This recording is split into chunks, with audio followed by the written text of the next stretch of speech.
Thank you, Madam Speaker. Colleagues, I bring to you today House Bill 4040. This is I know for a lot of you it's a difficult bill, and I know there's a lot of opposition to it. And for many parts of the state, it doesn't affect you. Up where I am, up in northeastern Oregon, this is the first area that the wolves came into, and they have been a great hardship on the ranching community up there. Ranching community up in Wallowa County makes up 50% of the economy, and they have been a difficult issue for them for the last 10 to 15 years.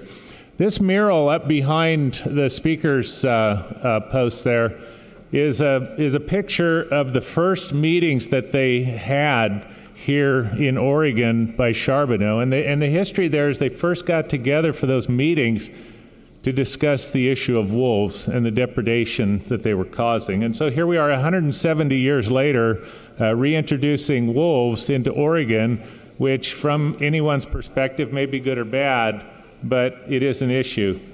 So a little history on the wolves and the plan. In 1994, they had been listed federally, but in 1994 there were about 60 wolves in northern Montana.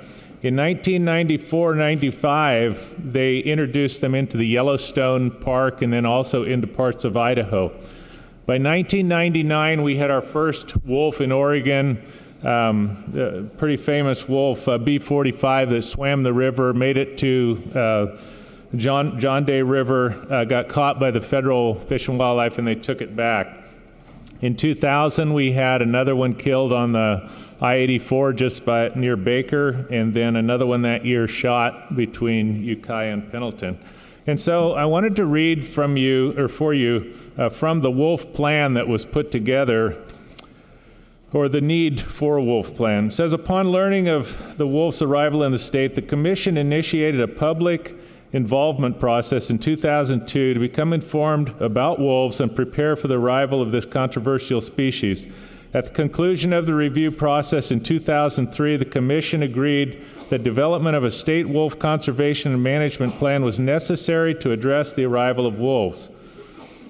The conservation mandate imposed by the Oregon Endangered Species Act, the Commission appointed 14 members on a wolf advisory committee and asked them to develop the recommended plan. The committee began working in November of 2003 and completed the draft for review to the Commission in October of 2004. Through a public rulemaking process that extended from November 1st, 2004 through February 11th of 2005, the Commission considered a rulemaking package that consisted of the draft of the Oregon Wolf Conservation and Management Plan and associated technical rules. On February 11th, the Commission adopted a plan and associated rules. At the time, the Commission recommended the 2005 Oregon Legislative Assembly make changes in Oregon's law to fully implement the plan. The legislature did not do that. ODF tried again during the 2007 legislative session to adopt into law the recommendations in Appendix P, but the bill failed to move out of that legislature also. In developing their recommended plan, the committee sought a product that is achievable, realistic, fair, flexible, cost-effective, defensible, sustainable, and fundable, which also engages the public and provides incentives for achieving the wolf conservation goals. The successful management of wolves will require that the parties responsible for implementing this plan are able to effectively and efficiently apply adaptive management principles. There are several aspects to the plan that the developers believe will be critical to its success. Number one, wolves need to be managed in concert with other species and resource plans. The way wolves are managed will affect and be affected by other species, particularly other top carnivores and primary prey. Number two, an active information and education committee must offer guidance and information about rules and regulations relating to the plan. And number three, sufficient funds must be available to implement the conservation and management plan.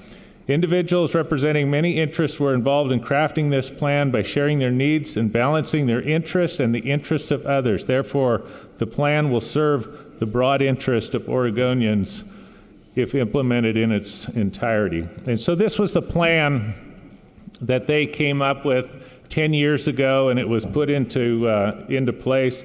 And it isn't about pitting one group against another group, and it seems like that's what these things turn into. And so when I talked to a bunch of kids in my office the other day, they came up. A lot of them had these wolf shirts. They were from a charter school up in Hillsboro. And as we started visiting about this, one of the people that was a pro-wolf person from one of these groups started challenging me on the wolf plan and then the science that went into the delisting. And so I started visiting with her about it, and to be honest with you, I got a little heated. But I turned to the kids and I said, kids, when you make a promise, is that important?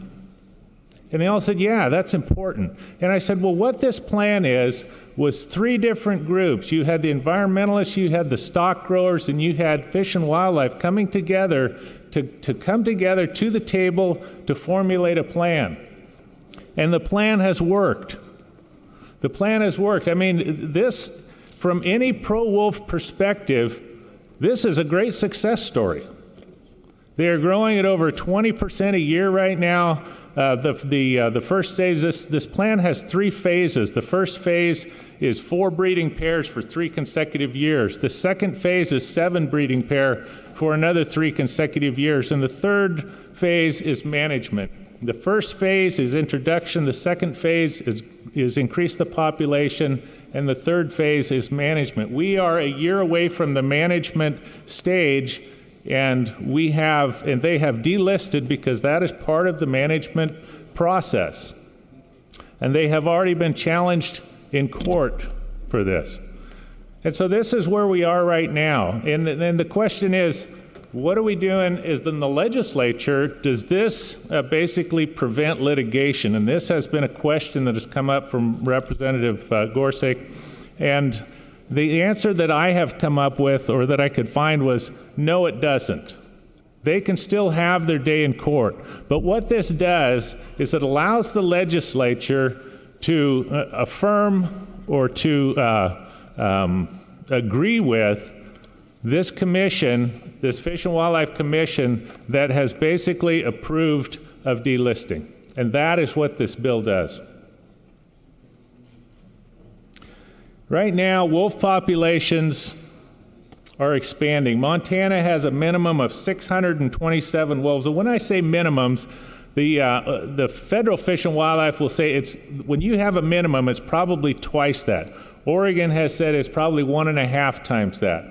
So Montana has 627 wolves and 152 packs. Wyoming, outside of Yellowstone, has 195 wolves and 34 packs. And our neighbors, Idaho, to the east, have 846 wolves and 88 packs. We have wolves in Washington that are close to our numbers. And Canada has 60,000. To press the argument, the plan, those who are pressing the argument of delisting, the plan, they say, still doesn't do enough. But what they do is they prevent the agency from reaching its objectives to manage the gray wolf.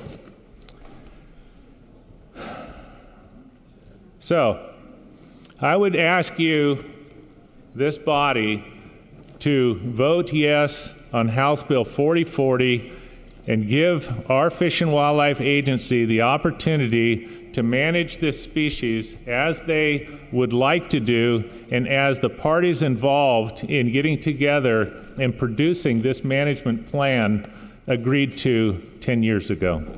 Thank you.